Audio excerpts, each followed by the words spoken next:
Welcome to the discussion video on Chapter 2, the budget process. So, at the end of this module, we'll be able to enumerate the steps in the budget process and we describe briefly the principles of responsibility accounting. So, what is uh, the national budget? Government accounting is primarily budgetary accounting. Government accounting does not only aim to provide information on past events and transactions but also budget information in accordance with PPSAS 24. The Philippine Constitution and other laws require government funds to be utilized in accordance with a national budget that is duly approved by legislation. Government accounting, therefore, is concerned with providing information useful in assessing the conformance of utilizations of funds with the approved budget. Hence, the national budget or the government budget of the Philippines is the government's estimate on the source of the sources and uses of government funds within a fiscal year. This forms the basis for expenditures and is the government's key instrument for promoting its socio-economic objectives. So when we say the national budget, it only means na wala pa tayong hindi lahat ng nandoon sa national budget ay available na yung funds natin. Kumbaga, ina-identify on the national budget yung magiging sources at yung magiging uses ng ating government funds. So, when we look at a government budget amounting to 3 trillion, for example, uh, pag tiningnan mo ang National Treasury books ay wala tayong amount na cash balance na 3 trillion.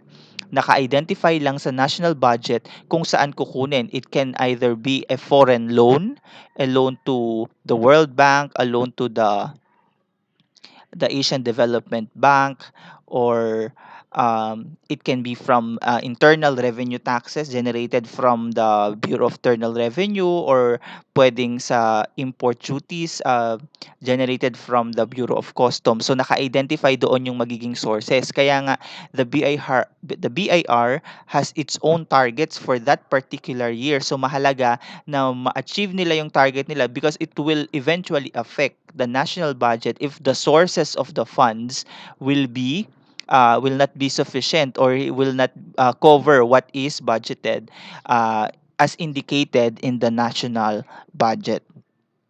But the question is, the national budget will be the output for the budget process, but it is a tedious process. It is a long process before we arrive at the national budget. So these are the phases o yung uh, processes in the budget cycle. One is budget preparation, second budget legislation, budget execution, and budget accountability.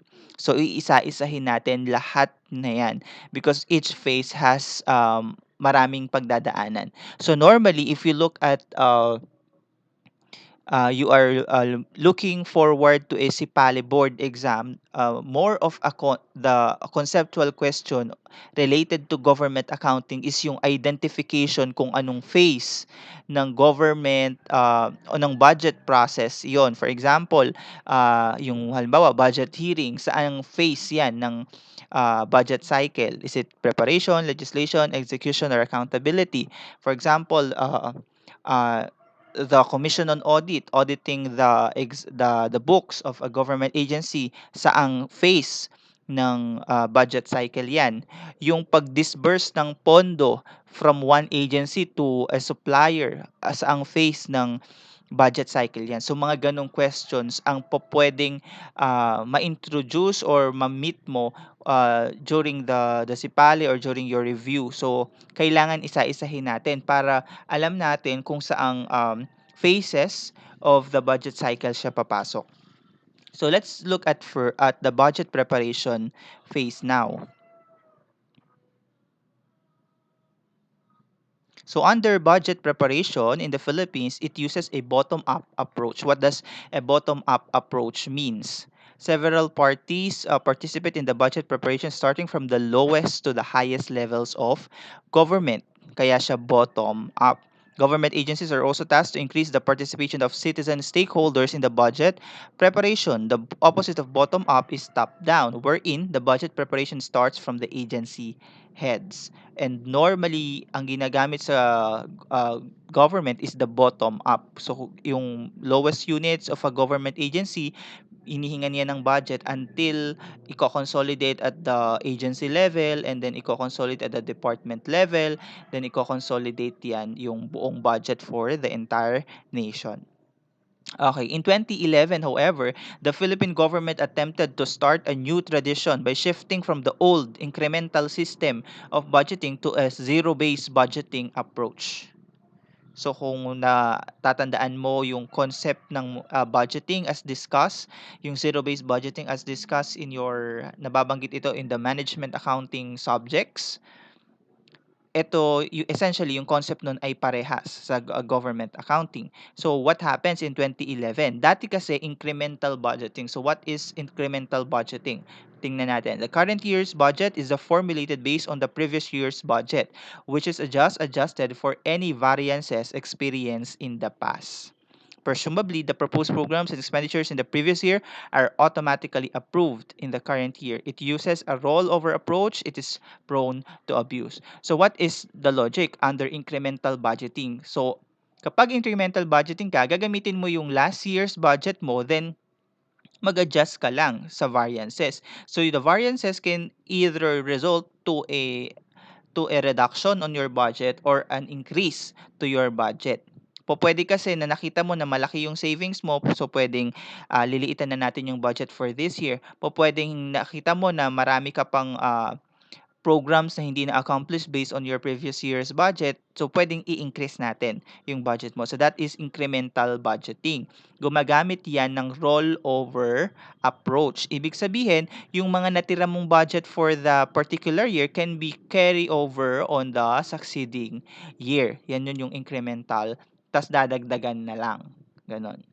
However, kung wala nang natira dyan, o na normally ay hindi nangyayari na maraming natitira doon sa budget because uh, the agencies, especially kung ganyan ang approach na uh, they are monitored based on their utilization, inuubos nila yung budget nila na yan. So, nagki-create sila ng, hindi naman nagki-create, but I think, they maximize the budget. That would be a proper term. Versus zero-based budgeting. Anong ibig sabihin ng zero-based budgeting? The current year's budget is formulated without regard to the previous year's budget. Government agencies are required to justify their current year's proposed programs and expenditures, irrespective of whether these are new or carried over from the previous year. It uses a back to zero or clean slate approach. It promotes efficient and effective utilization of the funds. Okay. Kumbaga, when you start a budget for the current year, sisimulan mo siya from zero. So magbo-bottom up ka uli. Lahat ng savings from the previous year are automatically transmitted to the Bureau of Treasury at hindi mo yan pwedeng i-roll over. So ganun yung process ng zero-based budgeting. And then they see it as being efficient and effective in the utilization of funds. Okay.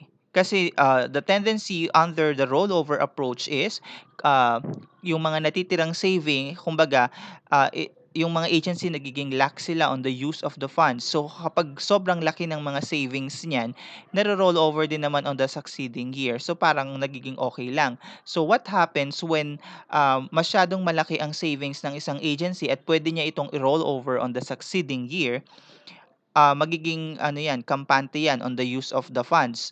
So, pwede na for several years ay meron siyang niro-roll over, for example, na 1 million.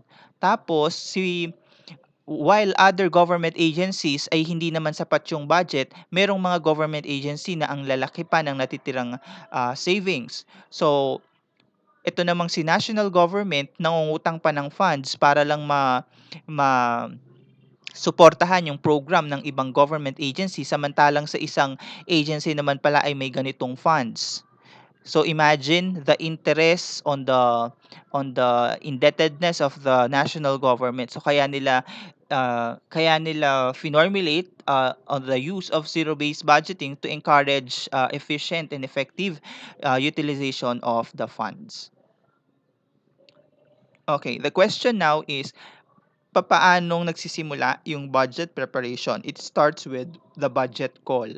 So the budget preparation starts when the DBM issues a budget call to all government agencies. So parang meeting ito. Lahat ng government agency, punta kayo ng ganitong date and let's do a budget call. Anong ginagawa sa budget call? Well, normally, uh, nilalatag lang naman on the budget call yung mga fiscal year's targets, mga programs, the budget ceiling, other guidelines in the completion and submission of budget proposal. So parang meeting ito ng government agencies. Normally, the budget officers and the heads of the agencies ang nakasama dyan para i-identify kung anong mga target. Para lang, this is the initial negotiations between the DBM and the government agencies kung magkanong mga funds ang initially kailangan nyo para makita na nila yung overview ng volume of funds na kailangan nilang i-raise, whether it be internally or whether it be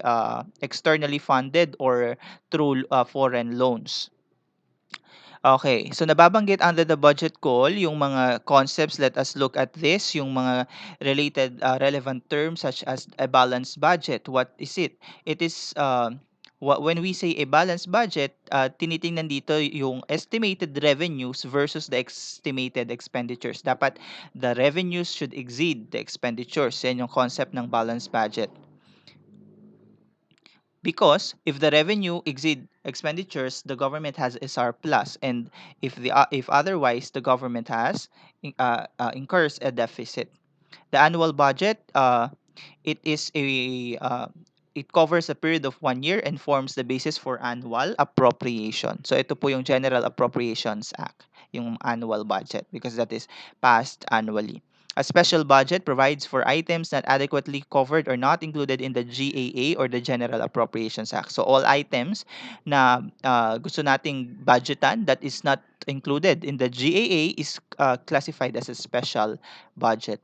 Line item budget. So ito, if lagi itong nababanggit when you are in practice, yung tinatawag na line item budget. Anong ibig sabihin ng line item budget?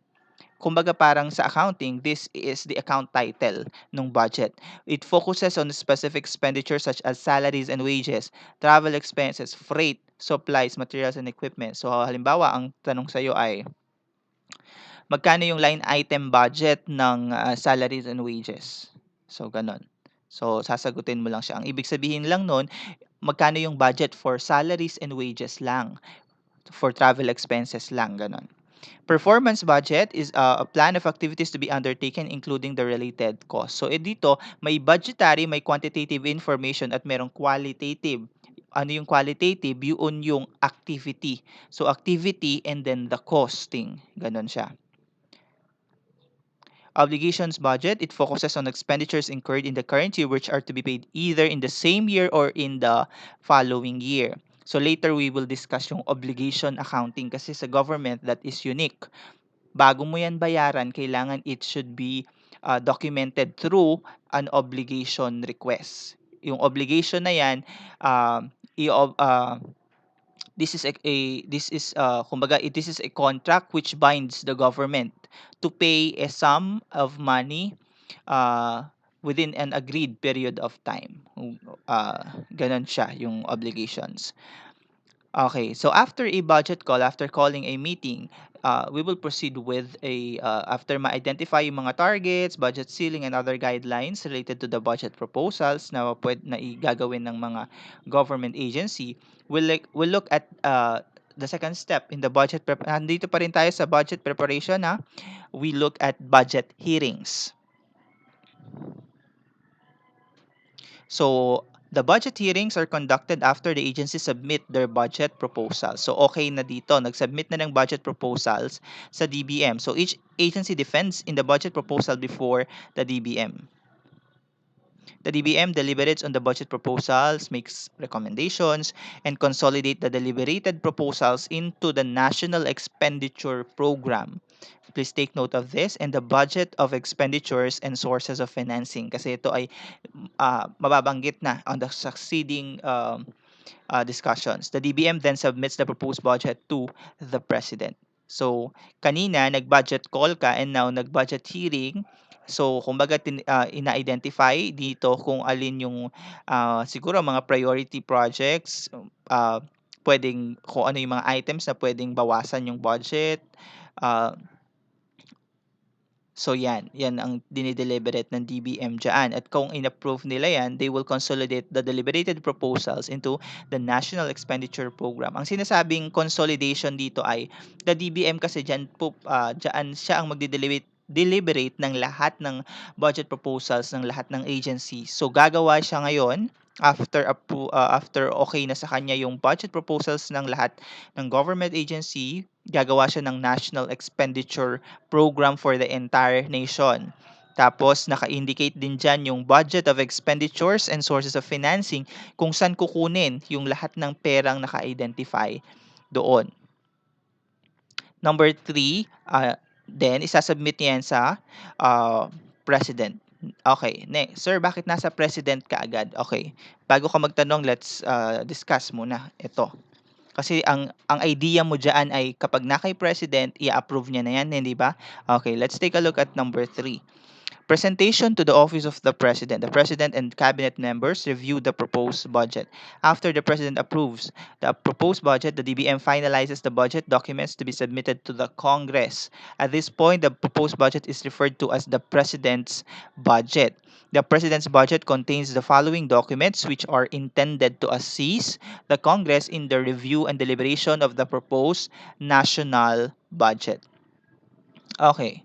Ganito kasi ang logic niyan. The Department of Budget and Management is under the executive department. So, the head of the executive department is the president.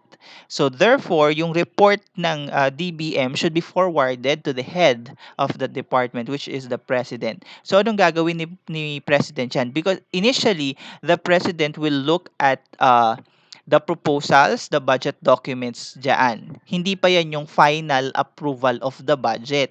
Kumbaga, pinakita niya ni DBM lang kay president yung proposed budget ng executive department. Okay? Proposed budget ng Philippine government. So ngayon, it is termed now as the President's budget. Isasubmit pa po ito sa Congress. Kasi 'di ba sa i-deliberate pa yan sa Congress at sa Senate until babalik uli yan sa President. So ano ang sense? Bakit dinadala pa sa Office of the President at hindi na dinidiretso sa Congress? Because at this point the president has still a say on some of the items included in the proposal. So pwede kasing merong mga hindi na isama doon sa budget proposal.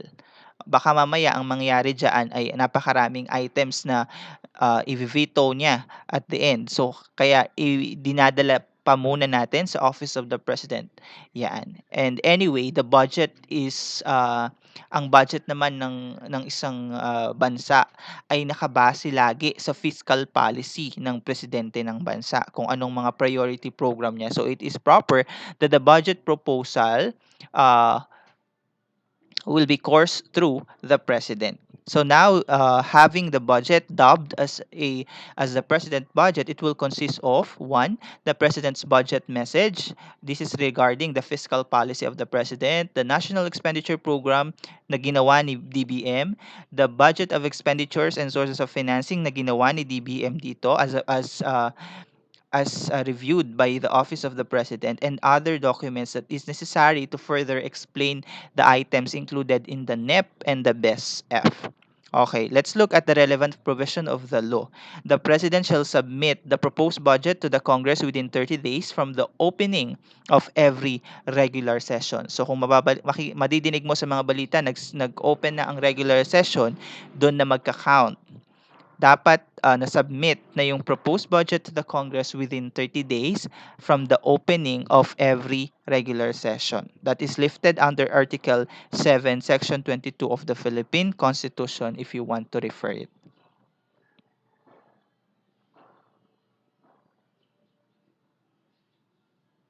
Okay.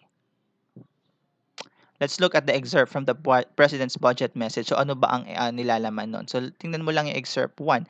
This is for FY 2017 message of our current President Duterte.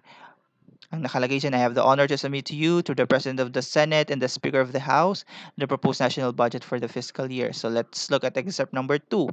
Anong budget meron dyang portion for the budget philosophy? Ladies and gentlemen, my commitment to implement real change lies at the core of 3.35 trillion proposed budget for 2017. This is my administration's first budget. It is a budget that gives flesh and bone to the promise by which I won as president to fight for social justice. I was designed to realize change in the here and now. The budget is for the people and by the people. In the last 1.5 months since we assumed office, we designed the budget around the following principles. So, i-identify nyo lang yung philosophy on the budget, kung bakit naging ganon ang priority. So, mga ganyan yung tenor of the budget's message. So that ends the phase of the budget preparation. So one, budget call, second, budget hearing, and then third, presentation to the office of the president. I have to end this video. Please continue on part 2 of the budget process. We will as we go with budget legislation. So ngayon naipasa na sa Congress. So sisimulan na yung House deliberation under budget legislation. Please continue on the succeeding video for the second part, which is the budget legislation. Thank you.